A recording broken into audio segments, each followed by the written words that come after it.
Hello gang, I've got two bears in the back. Also, I have been gone for like a month or two, don't remember. Primarily because family was indeed taken out and I've been really busy with school and work. And I got a new job because Halloween was over, so I had to quit Spirit. So I got a new job. Also because filming YouTube videos is kind of hard. Because my boyfriend was also trying to find a job, so we were both home all the time, and I don't like filming when other people are over, but we both have jobs now, so he's gone, so I'm filming. Today I'm going to be talking about a movie that I'm not exactly sure how to pronounce. I never took French, but I pronounced it Titane, like titanium. I don't know if that's right. I watched some videos and people were calling it like Titan.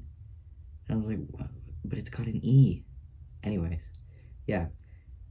This video is not about the name of the movie. It is about what the fuck it meant. So, the movie doesn't really have any explanation or logic to it. So, in terms of what it meant, I think I'm just gonna kind of go over themes that were obviously explored within the movie. So the biggest one is trauma.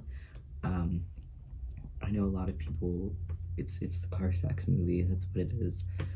But I do believe that, you know, Alexis gets in the car accident from a young age, and as soon as she has the plates put in her head, she finds herself in love with cars. And I do think that that is a metaphor for trauma and the impact it has on us and our relationships as we grow older. So like with her family, no, backtrack. When she grows older, the only people that she shows attraction to are Justine, and when she shows attraction to Justine, she's very hyperfixated on her piercings. So I always kind of like, I see that as she's finding partners based on previous trauma, and she wants to relive it. Anyways, I also thought it was interesting, spoiler alert, I also thought it was interesting the way that they killed off Justine, because it did, I read a thing about how the director was very afraid after Raw had become such a big hit. I do feel like the director was just kind of like, shut the fuck up about Raw and then kill Justine, because I was a little bit disappointed when she died. I was like, oh, that's my girl Justine. So another thing that I wanted to point out on the premise of sexuality is I did think it was very interesting that the director chose to make Alexis, I think, is it Alexi? I think it's Alexi. Alexi a dancer, because it, opening the movie with what it was opened with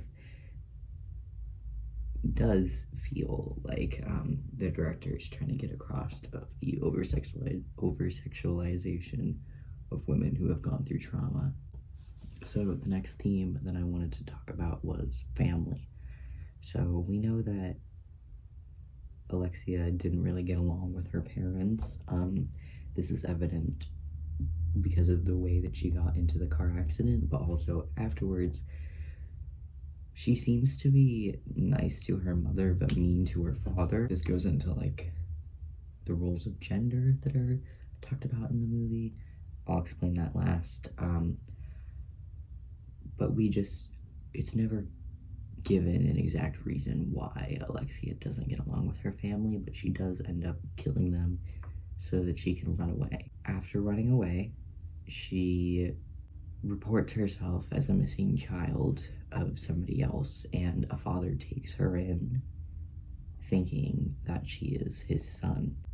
This explores the theme of found family, but also towards the end, Alexia does kiss the man who took her in, And I again think that this is an example of trauma responses and the fact that Alexia never really had a family, so she never really learned the difference between, well, she did have a family, but she didn't identify with them, so she never really learned the difference between platonic and romantic and sexual kinds of love, which in return goes into the car stuff. I think Alexia either likes something or she doesn't. That's it. If she doesn't like it, she kills it. If she likes it, then she has sex with it. And that's the only modes that Alexia knows.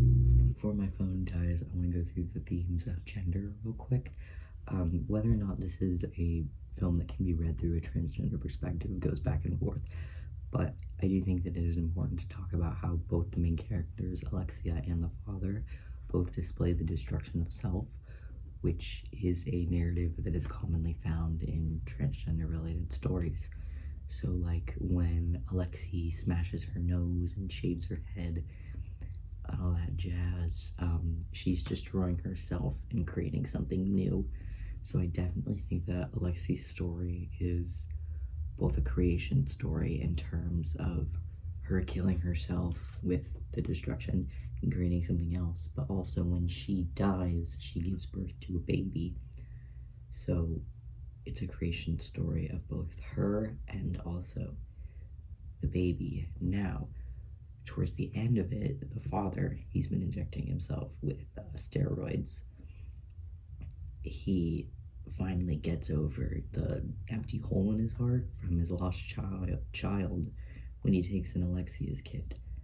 This could also be defined as a creation story because when he almost dies via overdose, Alexia is there for him, which I think is kind of like,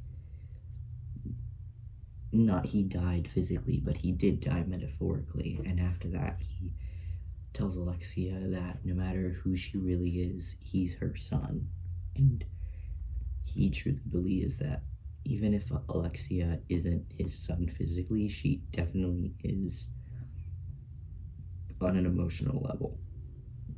So yeah, I do think that this film, while it doesn't have logic and it doesn't explain itself, it definitely deals with destruction and creation, gender, primarily through Alexia, but the whole firefighter stuff, and sexuality, and trauma.